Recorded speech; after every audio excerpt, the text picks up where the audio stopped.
Good morning to you all viewers. This is Idea TV. I am Paul Oladipo, and this is the newspaper review this morning, bringing you all of the stories and around the country. That's is on the front pages across all national dailies this morning. And quickly, I'll be starting with the nation to see what exactly the state of the nation says this morning. We see here that Amokpeton nomination as INEC chairman gets support. That's Council of State endorsed Tinubu speak and named to be forwarded for Senate confirmation. That is as regards the INEC chairman, the new chairman. Already the old one has left. And now we've seen that social entrepreneur Oralusi opens bid for Osun APC governorship tickets. That's on page 28. Meanwhile, see that states pardon for Abat Macaulay, Vavista, Ogoni leaders, Lawan, and others. That is on page 2 of the Nation this morning. Also, we see that deduction from collection by FRRS, custom, and others terminated. All generated fund must go through FAAC, says Wale Edo. And also, on page 4, we see here that varsity to account for unused state fund cash. That is on page 4 of the Nation. And on page 28, we see that APC in total control of Ondo Assembly. Meanwhile, on page 2, we see that APC National Working Committee disqualifies Kayode Ojo from Ekiti Primary. That's on page 2. And on page 3, workers begin work begins at Calabar end of the coastal highway. Terrain not implemented. That's on page 3 of the Nation. And also on page 3, still on page 3 as well, we see that diplomat and also business icon Coyote dies at 92, at the age of 92. That's a very sad one, and I'm very sure that the whole nation mourns such a business icon and also a media mogul, Mr. Coyote. It's a really sad one to see. I mean, we usually do not want to see our old ones passing on, but it's really sad to see. But moving on now, let's probably discuss the story around Amokpeton's. Some people might argue that it's about a year or thereabout, but actually it's very close by, and it's no longer far again from us, and so he has to get on board and also make plans, and also probably gets to what everyone has been asking for, which is that it ensures that there is proper reforms in the electoral sector ahead of 2027 election. And that's one of the things that people really want to see. And also we are seeing that works has begun. I mean, earlier this year there was works on the other end of the Lagos-Calabar Coastal Highway, and now work has also begun at the Calabar end, and hopefully we expect that very soon. And very, very, very soon, it is all closed up, and then we have a Lagos-Calabar Coastal Highway. And also yesterday as well, the president pardoned a number of persons, including Abat Macaulay, Vista, and also other Ogoni leaders, among other people as well. So it's a very long list, but it's not the first of its kind, but we'll probably see more of that, because I guess President Bola Ahmed Tinubu has been granting a lot of pardons lately. Okay, let's move on now to Nigerian Tribune to see what is being said in Nigerian Tribune. On page 29 of the Nigerian Tribune, we see here that insecurity in Nigeria not driven by religion. Senate clarifies. That's on page 20 of the Nigerian Tribune, and also on page 22 of the Nigerian Tribune is the story where we will continue to prioritize citizens' need in your budget. That's what Makinde says. As UNICEF, Dawn Commission, NLC commend the government. That's on page 22. And also, the president actually leads with tributes as Christopher Kolade dies at the age of 92 years old. That's on page 22. Also, Ekiti governor primaries, APC disqualifies Kayode Ojo. That's on page 11. And on page 3, Osun local government withheld funds case adjourned. Court extend order freezing bank accounts. Osun AG's council opposes PDP APC joined the application. As on page 3. APC chief Tan Oralusi joins Osun governorship race. And also we see that Tinubu pardons Albert Macaulay, Vervista, and also Lawan, and a few others, and also grants amnesty to about 82 inmates. That's on page 4. I mean, okay, so there are 2 elections that are coming up very soon. That's Osun and also Osun's election and also Ekiti election, and so and both of them are in the news today. We're seeing that APC chieftain Oralusi is also bidding for the governorship camp tickets. That's under the party APC, hoping that it gets the flag, and he's the flag bearer for the party. But he has a number of contenders as well. I guess it was yesterday I saw a video of another person who is also well known in Osun State. That's I really can't remember his name now, but also he's also bidding for this same ticket. So it's going to be a very tight race in Osun, and also there's also the PDP arm of Osun as well, who are currently still in power, and also in Ekiti. Oh wow, this is very interesting. That I'm having troubles pronouncing Ekiti. It's going to be a very, very much interesting one as well. But because with all of this as well, with the disqualification of a particular candidate who is going, it's usually shapes the terrain, and also there's going to be a change in everything that happens in Ekiti in the next coming of days. So it's expected to be. I mean, everyone is. All eyes are on the ball at the moment, and we will want to see how all of these things play out in all of these states. Oyo as well. Very soon, Makinde is expected to be leaving office, and also be expecting an election. I guess that should be next year for Oyo State, and also there's going to be talks around that as well. And so it's going to be a very interesting season in the Southwest as regards elections, and that's why we really need an INEC chairman back on the seat. Also, Tinubu also explained why he also picked Amokpeton as the INEC chairman. I'm yet to see any backlash as regards his pick, though, because usually when things like this happen, there is usually backlash and all of that. But also, insecurity is one of Nigeria's biggest issues at the moment, among other issues. And senators clarifying that it's not driven by religion, and actually which we must have seen in some cases, but we really just need to look for solutions to insecurity again in Nigeria, actually. Okay, let's move on now quickly to the Guardian newspaper to see what's been said on the Guardian this morning. To guide us through the state of the nation is the Guardian this morning, and on page 3 we see here that court extends order freezing or showing local governments withheld bank accounts. That's on page 3, and on page 7, Tinubu Ayanoko mourns passing of Christopher Kolade at 92, and on page 3 we see that Senate blocks 2026 fiscal plan pending review of past spending. That's on page 3. And also on page 7, we see that Don rules unregulated tuition hikes, threatens to students' loan. That's on page 7. Meanwhile, on page 6, you see that World Bank report critics say federal government rhetoric contradicts Nigerians' reality. That's on page 6. Meanwhile, on page 30, Oshibajo Odikalu Ali decry moral decline, canvass legal and also political reforms. That's on page 3. And on page 30, we see here, that's on page 30, sorry, and on page 30 yet again, for the Inspector General suspend enforcement of tinted glass law pending court hearing. That's on page 30. And on page 6, we see that new INEC chairman faces pressure to rebuild trust after flawed 2023 election. And on page 29, Oralusi declares bid to contest for gubernatorial election. That's on page 26. And the big story here, pages 4 and 5, which to commemorate the World Mental Health Day. 85% unreached as Nigeria buckles under massive care gap.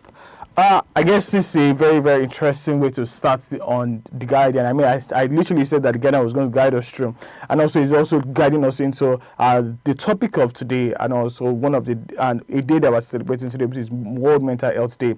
It's World Mental Health Day is more or less like a clarion call to every one of us to ensure that it's not just about our physical health that matters, also our mental health also matters.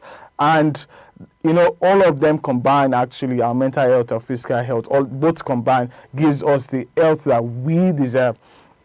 It gives us the totality of health, and that's what is referred to as good health. So basically, if one side is on the downside, it is also going to affect the other side, and that's what. And now we're seeing that at the moment now, 85% on rich persons, meaning that we have a very large care gap. And also there's also the party that does not believe that mental health actually exists. And I do understand there are some people that would say, I mean, when you have some discussions with some persons, and you mention things like depression, HHD, ADHD, and a number of things, they look at you like, what exactly are you saying? That all of these things are not real, but actually they are real. And the only reason why this piece actually continues to break all of these things down into bits as regards the numbers, what it means, what it entails, and it says that only 9 psychiatric hospitals serve about 220 million, as 20 million Nigerians suffer illness, with only 25% able to access mental health care, meaning that there are only about 9 psychiatric hospitals in the whole of Nigeria serving the whole population. And now we're seeing that only 25% are able to access mental health care. And also mental health care as well in Nigeria is actually quite on the high side. It's even more expensive than the physical health. So it's really sad. I mean, it's a whole lot when it comes to this. And also, economic burdens in Nigeria exceeds about 21 billion yearly, as stigma, ignorance, religion, poor infrastructure, brain drain, rising poverty pushes system to brink. There's a lot of contributory factor to all of this. And also there's also the report from the World Bank talking about how federal government's rhetoric contradicts Nigeria's reality. We've been hearing stories about how there are actually reforms and they are working and all of that, but it is yet to translate into the reality of Nigerians. And I guess that's one of the things that they're pointing out as well. And we've heard that it's going to take a process, and I guess we are trusting the process, and we're living with the process and expecting that things get better from here. And also, the new INEC chairman is under serious pressure at the moment. So I do understand that he's not on the seat yet, but already he's under serious pressure. And the reason is because Nigerians have lost trust in the electoral system, and they are expecting 2027, Nigerians are expecting some very kind of serious radical changes, different things, different approach to things. So it's expected. I really want to see him probably pull a Jega as well in 2027, where people trust the system. I remember the last time that people trusted the system was when Jega was in power, and when Jega was in seat, and he gained people's trust with a number of things that happened during the election, and that is one thing that we also want to see yet again. Okay, we're going to a quick break now. Once we return, we continue with the newspaper review. My name remains Paul. We'll be right back.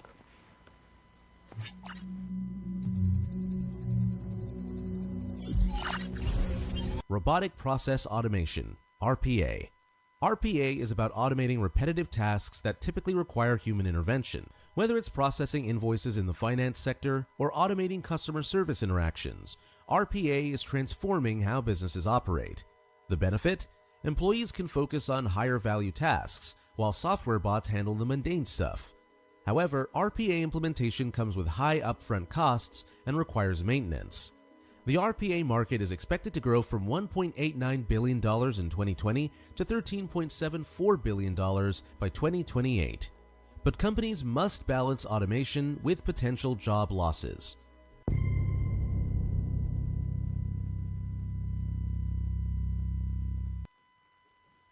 You're welcome back. This is still Idea Television, and we're discussing what exactly is going on our front pages this morning. I guess I'll move on quickly to the Punch newspaper this morning to see what is being said. On the Punch this morning, we see here that National Assembly probes NNPCL over 18 billion refinery spending, and that is on page 28 this morning. And on page 2, we see here that Tinubu clears 959 for national honors. That's on page 2. Meanwhile, page 7 says that federal government moves to audit varsities over TED fund grants. And we see the face of the Minister of Education there, Alausa. And also on page 30, Tinubu pardons Abat Macaulay, Vasta, Farouk Lawan, and 172 others. That's on page 30 this morning. And also, Customs sees about 1.9 billion naira hard drugs, expired flowers at Seme border. That's on page 20. Meanwhile, police back down on tinted glass enforcement. That's on page 8 and on page 5. Policeman forgets cap in Ogun student's car after extortion.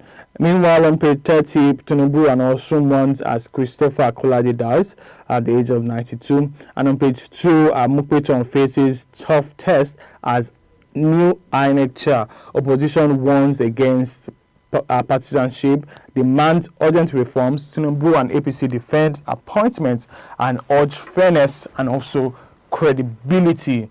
I mean, this is what I just finished discussing as regards how everyone is expecting this man to pull a Jagger yet again in 2027 and really set the standard high again, once again, and also gain people's trust. But he has a lot of work to do, and it's really a tough test, just like how Punch has described it this morning. It's a very rigorous test because he has to gain people's trust, and gaining people's trust, he has to gain it before the election, and he has a number of tests before him. I mean, we're going to have the Osun election before the general election. We're going to have, I guess, Oyo as well before the general election. So he has a number of tests before him, and probably is able to wow Nigerians before that particular time comes in 2027. And he has a lot of work, he has a lot of talks to do.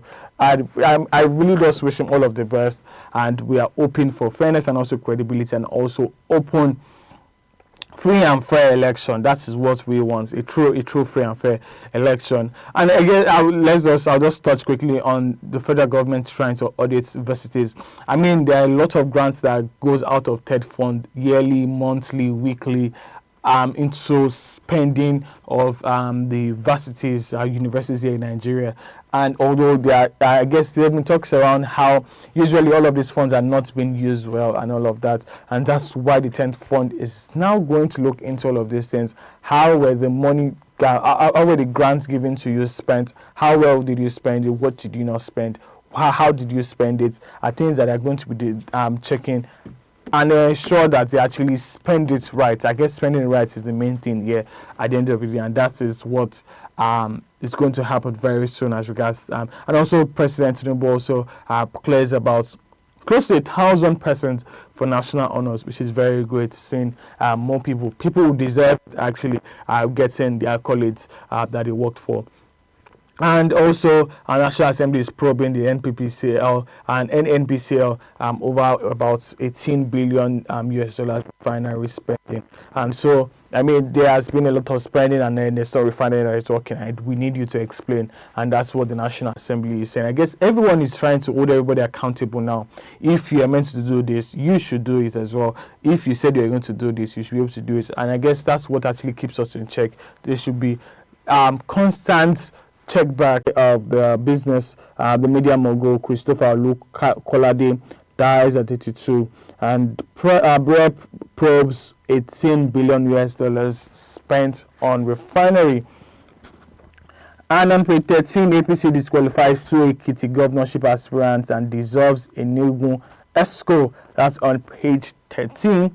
And also Mukpeton and his records. This is a cover story on Mukpeton, and he says that how he should lead INEC parties are advising. I mean, it's going to be. I guess I've spoken so much on Mukpeton's story, but it should. It's going to be. I feel like it should be independent in the real sense. It shouldn't be dependent on anyone. It should be dependent, and also the story of Gaza and also Hamas and Israel is really nice to see that they've signed a ceasefire. I guess it was early this morning. I saw a video of a family in Gaza, and they were happy that the war has stopped. I guess there was a siren or something as such to tell them that there's no more war, and there was joy in their face, and they were in tears as they've been torn apart by war lately. I mean, it's really sad to see any nation being torn apart by war. And I guess that's how we call it a day. This morning, here on the newspaper review, it's been a lovely one, and we're able to touch a number of newspapers. Do not forget to go through them, especially the ones that affect you most. And one of such is how the new income tax will affect you and I. Thank you very much for joining. This is Paul. This is the newspaper review, and I am Paul Olachukwu. Thanks for watching.